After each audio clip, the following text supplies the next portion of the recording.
Hello everyone, कैसे हैं आप सभी। तो हमने कल तक क्या देखा। हमने कल तक आर्टिकल 19 क्लॉज 1 सब क्लॉज ए के जो भी राइट्स थे वो देखे, हमने जो भी फ्रीडम्स दी हुई हैं वो देखी, और आर्टिकल 19 क्लॉज 2 में जो भी रीजनेबल रेस्ट्रिक्शंस दी गई हैं 19(1) ए के ऊपर हमने वो देखी। अब हम 19 क्लॉज 1 सब क्लॉज ए के जो वेरियस डायमेंशंस हैं जो कि जुडिशियल प्रीसिडेंस के द्वारा इवॉल्व हुए हैं हम उन्हें देखेंगे। जैसा कि हमने कल पढ़ा था कि Maneka Gandhi versus Union of India के केस में सुप्रीम कोर्ट ने क्या कहा था कि जितने राइट्स आर्टिकल 19 में दिए हुए हैं सिर्फ उतने ही राइट्स नहीं, उन राइट्स को अगर एक्सरसाइज करने के लिए भी हमें किसी राइट की जरूरत है तो हम वो राइट्स भी इसमें इम्प्लाइड फॉर्म में मानेंगे कि वो राइट्स भी इसके अंदर प्रोटेक्टेड है आर्टिकल 19 के अंदर। अब देखते हैं सबसे पहला जो सबसे इंपॉर्टेंट राइट है वो है फ्रीडम है आर्टिकल 19 क्लॉज 1 सब क्लॉज ए में। वो कौन सी है? Freedom of press. प्रेस को हम सब जानते हैं कि वो fourth pillar of the democracy है, क्योंकि वो क्या करता है, वो चेक एंड बैलेंस रखता है सारे ऑर्गन्स जितने भी हैं इसके आपके डेमोक्रेसी के उनके ऊपर। और ये क्या करता है, ये सोशल, इकोनॉमिक एंड पॉलिटिकल, ये तीनों टाइप की जो इंफॉर्मेशन है वो क्या करता है, वो लोगों तक पहुंचाता है। तो इसलिए बहुत जरूरी है कि इसकी फ्रीडम को, मतलब प्रेस की फ्रीडम को क्या किया जाए, प्रोटेक्ट किया जाए। और उसके लिए क्या किया गया, उसके लिए अलग अलग केसेस के थ्रू सुप्रीम कोर्ट ने अलग अलग गाइडलाइंस दी जिसके द्वारा फ्रीडम ऑफ प्रेस को प्रोटेक्ट किया गया। उसमें सबसे पहला आपका जो केस आता है वो क्या है, Indian express newspapers versus Union of India. ये 1986 का केस है। इस केस में क्या हुआ था, इस केस में सुप्रीम कोर्ट ने कहा था कि ये फंडामेंटल ड्यूटी है, ये सबसे इंपॉर्टेंट ड्यूटी है किसकी, सुप्रीम कोर्ट की, कि वो क्या करे, प्रेस की जो फ्रीडम है, फ्रीडम ऑफ प्रेस को क्या करे, बचा कर रखे, प्रोटेक्ट करे।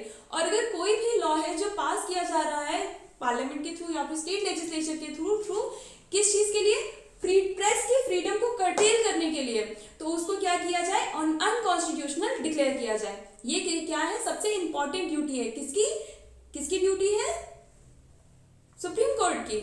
ठीक है। फिर अब आता है दूसरा केस, ये है सकल papers versus Union of India. ये 1962 का केस है। इसमें क्या कहा गया था, इसमें ये था, सबसे पहले तो गवर्नमेंट ने क्या किया, एक लॉ पास किया जिसके द्वारा फिक्स्ड कोटा लिमिट तय कर दी कि जितना प्राइस आप चार्ज कर रहे हो उतना ही क्या होगा आपका, उतने ही हिसाब से आपके पेपर्स होंगे न्यूज़पेपर में। ठीक है। लेकिन सुप्रीम कोर्ट ने कहा कि right to publish and circulate the newspaper या फिर जितना भी कंटेंट है उसमें वो क्या होगा, वो फंडामेंटल राइट होगा, वो प्रोटेक्टेड होगा अंडर आर्टिकल 19 क्लॉज 1 सब क्लॉज ए में as a freedom of press. ठीक है। तो ये भी right to publish and circulate the publication, ये क्या हो गया आपका, प्रोटेक्टेड है अंडर आर्टिकल 19(1)(a। फिर आता है एक case Bennett Coleman and company versus Union of India. ये 1973 का केस है। इसमें क्या था, इसमें जो आपकी गवर्नमेंट थी उसने क्या किया, गवर्नमेंट ने एक ऐसा सिस्टम इवॉल्व किया जिसमें न्यूज़पेपर की पेज लिमिट जो है उसको ही फिक्स कर दिया गया कि आप इससे ज्यादा न्यूज़पेपर के पेजेस नहीं रख सकते हैं। तो सुप्रीम कोर्ट ने क्या कहा कि ये गलत है, ये अनकॉन्स्टिट्यूशनल है, क्योंकि जब आप फ्रीडम ऑफ प्रेस दे रहे हैं तो आप कितना, क्या पेजेस रखेंगे, कितना पेजेस रखेंगे, क्या पब्लिश करेंगे, क्या पब्लिकेशन आप लेके आएंगे, वो सारे क्या कंटेंट आप रखेंगे, ये सारी की सारी चीजें आपकी क्या है, प्रोटेक्टेड है under the freedom of press under article 19 clause 1 सब क्लॉज ए। ठीक है। और इसमें यह भी कहा गया था कि freedom lies both in circulation and content. तो आप क्या सर्कुलेट करेंगे, क्या कंटेंट निकालेंगे, आप उसमें एडवर्टीजमेंट देना चाहते हैं या फिर आप उसमें कोई भी न्यूज निकालना चाहते हैं, वो सब क्या है, वो आपका फ्रीडम ऑफ प्रेस है, आप फ्री है उसको निकालने के लिए। और उसके ऊपर कोई भी ऐसा लॉ नहीं पास किया जा सकता जो उस चीज को कर्टेल करे। ठीक है, क्लियर। फिर आपका केस आता है express newspapers versus Union of India, 1958 का ये केस है। इसमें ये कहा गया था कि वैसे तो क्या है कि प्रेस की फ्रीडम को कर्टेल नहीं किया जा सकता और फंडामेंटल राइट है वो अंडर आर्टिकल 19(1)(a। लेकिन जो जनरल लॉज होंगे, जैसे कि आपके इंडस्ट्रियल लॉज हो गए, आपके टैक्सेशन लॉज हो गए, जिनमें क्या हो रहा है कि आपके इंडस्ट्रियल लॉज में आपके number of service, number of employees, उनकी कंडीशंस ऑफ सर्विस, ये सब आपकी एक्सप्लेन की जाती है ना, जो भी प्रोवाइड की जाती है। तो क्या होगा, ये लॉज जो जनरल लॉज हैं वो क्या करेंगे, वो प्रेस के ऊपर भी अप्लाई करेंगे, दो it is protected under article 19(1)(a। लेकिन जो भी जनरल लॉज है, जैसे टैक्सेशन लॉज हो गए, आपके इंडस्ट्रियल लॉज हो गए, और या फिर ऐसे कोई भी रूल्स एंड रेगुलेशंस जो सर्विस कंडीशंस को रेगुलेट कर रहे हैं या फिर एम्प्लॉयज की बेहतर कंडीशन के लिए कोई भी लॉज लाए जा रहे हैं, तो वो सब क्या होंगे, वो सब इसके ऊपर भी अप्लाई करेंगे फ्रीडम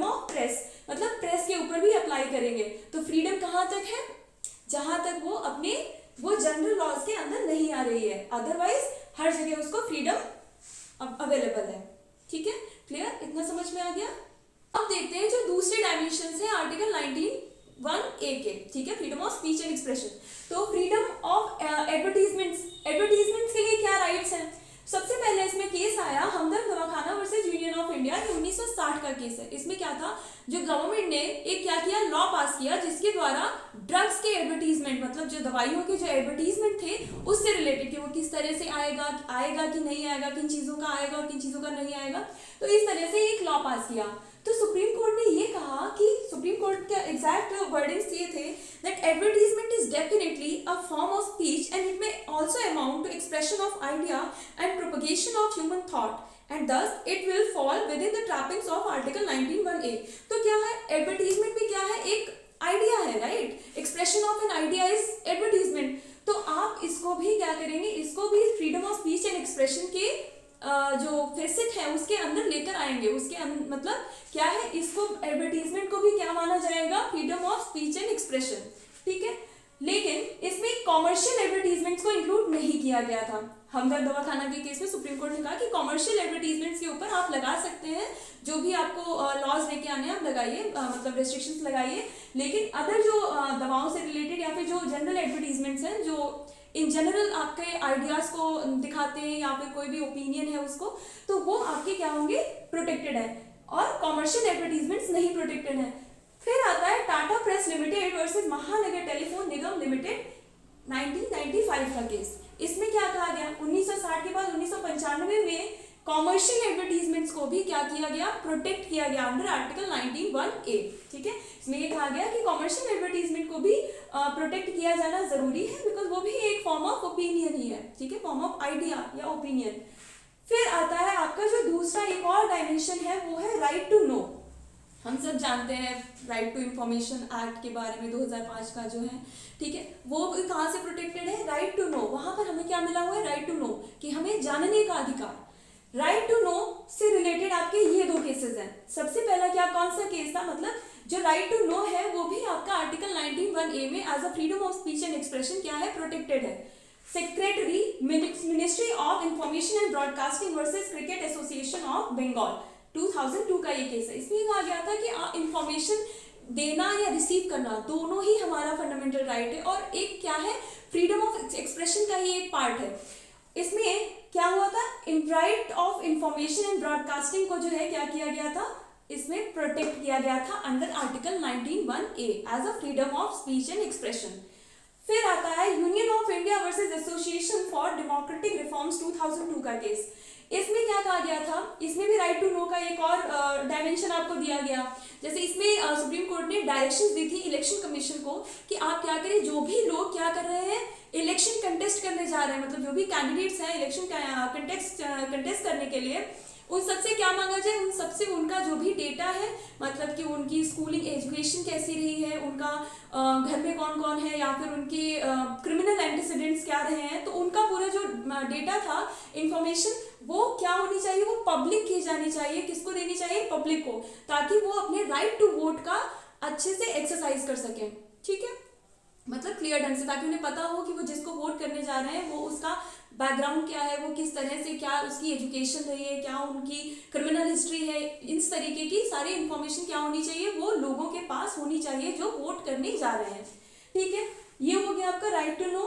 फिर आता है आपका प्री सेंसरशिप। इसमें क्या था, इसमें Brijbhushan versus NCT of Delhi 1950 का केस था। इसमें दिल्ली गवर्नमेंट ने क्या किया, एक लॉ पास किया जिसके द्वारा ये था कि कोई भी पब्लिकेशन अगर होगा तो सबसे पहले उसको क्या किया जाएगा, उसको पहले स्क्रूटिनी के लिए सबमिट किया जाएगा, ठीक है, देखा जाएगा कि ये सही है कि नहीं है, तभी उसको पब्लिश किया जाएगा। तो प्री सेंसरशिप मतलब आप पब्लिकेशन करने से पहले ही क्या कर रहे हैं, सेंसरशिप लगा रहे हैं उस पर। उसको क्या किया था, सुप्रीम कोर्ट ने उसको अनकॉन्स्टिट्यूशनल डिक्लेयर किया था कि आप ये नहीं कर सकते, प्री सेंसरशिप सही नहीं है, ठीक है, अनकॉन्स्टिट्यूशनल डिक्लेयर कर दिया गया था। फिर आता है आपका फिल्म सेंसरशिप। फिल्म सेंसरशिप हम सब जानते हैं, कभी यूनिवर्सल सब लोग देख सकते हैं, यूए होती है कोई मूवी, कोई एडल्ट्स के लिए होती है, इस तरह की जो कैटेगरी डिवाइड की गई है ना, उसमें जो रेटिंग दी जाती है वो क्या है आपका फिल्म सेंसरशिप। इसमें जो केस आया के Abbas versus Union of India 1971 में ये केस आया है, ठीक है। इसमें ये कहा गया था कि फिल्म सेंसरशिप जो है ना वो क्या है, वो जस्टिफाइड है, क्यों? क्योंकि इसको हम other form of art and expression से हम लोगों को सेपरेट रखना जरूरी है, ठीक है। क्योंकि फिल्म सब लोग देखते हैं और किस उसमें कैटेगरी डिवाइड की जाती है ना कि कौन व्यक्ति ये मूवी देख सकता है। कोई बच्चों के लिए होती है, कोई सबके लिए होती है, कोई बड़े लोगों के लिए होती है। तो वो क्या हो गया आपका फिल्म सेंसरशिप, वो जस्टिफाइड है। फिर आता है आपका एक फ्रीडम ऑफ साइलेंस के ऊपर एक केस है, बहुत इंपॉर्टेंट केस है ये आपका फ्रीडम ऑफ रिलीजन के ऊपर भी है। Bijoe Emmanuel versus state of Kerala, ये 1986 का केस है। इसमें क्या था कि एक बच्ची थी, वो किसी और कम्युनिटी को बिलोंग करती थी, तो इसलिए वो क्या नहीं कर सकती थी, वो नेशनल एंथम नहीं गा सकती थी, लेकिन वो चुपचाप खड़ी थी साइलेंट होकर के, ठीक है, as a respect for national anthem, जब नेशनल एंथम प्ले हो रहा था। तो इसके ऊपर चैलेंज किया गया कि नहीं ये गलत है, ये हमारे क्या कर रहे हैं कि हम डिसरिस्पेक्ट कर रहे हैं। लेकिन नहीं, सुप्रीम कोर्ट ने कहा कि राइट टू रिमेन साइलेंट भी जो है क्या है, वो आपका फ्रीडम ऑफ एक्सप्रेशन ही है कि हम साइलेंट रह करके क्या कर रहे हैं, हम अपनी जो हमारी भावनाएं हैं उनको हम एक्सप्रेस कर रहे हैं। लेकिन अगर कहीं पर भी नेशनल एंथम प्ले हो रहा है तो क्या होना करना जरूरी है, तो हमें खड़े होना जरूरी है, ठीक है। बट अदरवाइज आप साइलेंट भी रह सकते हैं, जरूरी नहीं है कि आप गाएं।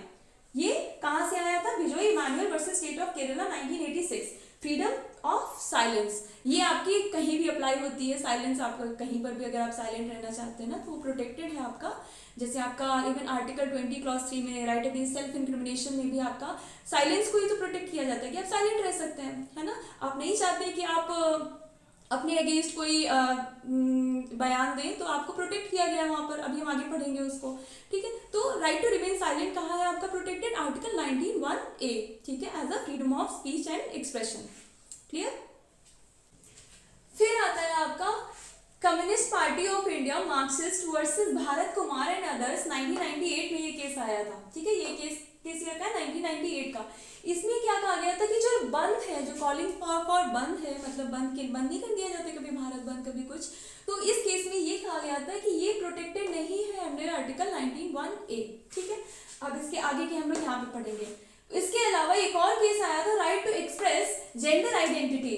तो जेंडर आइडेंटिटी कैसे एक्सप्रेस की जाएगी, ये कहाँ पे बताया गया था? ये ट्रांसजेंडर्स के लिए बेसिकली आया था ये जो डिसीजन था कि national legal services authority versus Union of India, ये 2014 का केस है, जिसमें कहा गया था कि जो ट्रांसजेंडर्स हैं उनके पास भी राइट है क्या कि वो अपनी जेंडर आइडेंटिटी को अपने तरीके से एक्सप्रेस कर सके, ठीक है। तो ट्रांसजेंडर्स को जो राइट दिया गया था वो किस केस में दिया गया था?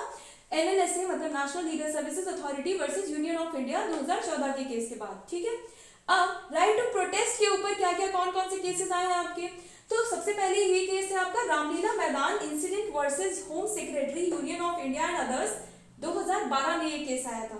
इस केस में क्या कहा था सुप्रीम कोर्ट ने? इस केस में कहा था citizens have fundamental right to assembly and peaceful protest which cannot be taken away by arbitrary executive or legislative action।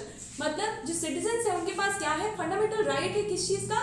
To protest, मतलब पीसफुली असेंबल होने का और पीसफुल प्रोटेस्ट करने का, ठीक है। और किसी भी आर्बिट्रेरी एग्जीक्यूटिव या लेजिस्लेटिव एक्शन के द्वारा उसको कंट्रोल नहीं किया जा सकता है, ठीक है। फिर आता है आपका एक केस 2018 में मजदूर किसान शक्ति संगठन वर्सेस यूनियन ऑफ इंडिया। इसमें यह कहा गया था कि डेमोन्स्ट्रेशंस को होल्ड करने का अधिकार, मतलब कोई भी मजदूर यूनियन है उसका अगर कोई भी ग्रीवेंसेस हैं तो वो क्या कर सकते हैं? डेमोन्स्ट्रेशन कर सकते हैं। और किसको ड्यूटी है? पुलिस को एक ड्यूटी भी दी गई थी कि वो क्या करे, वो प्रॉपर मैकेनिज्म उसके लिए लेकर आए ताकि वो डेमोन्स्ट्रेशन पीसफुली किया जा सके, ठीक है, और ताकि किसी को कोई प्रॉब्लम भी ना हो। तो ये पुलिस को रिस्पॉन्सिबिलिटी भी दी गई थी प्रॉपर मैकेनिज्म लाने के लिए, ठीक है। फिर उसके बाद में एक प्ली गई थी किसके अगेंस्ट? जो शाहीन बाग में आप सबको याद होगा 2019 में CAA के अगेंस्ट प्रोटेस्ट चल रहा था, तो उसमें प्ली गई थी किस चीज के लिए कि लोगों ने क्या किया था? पब्लिक प्लेसेस को ऑक्यूपाई कर रखा था।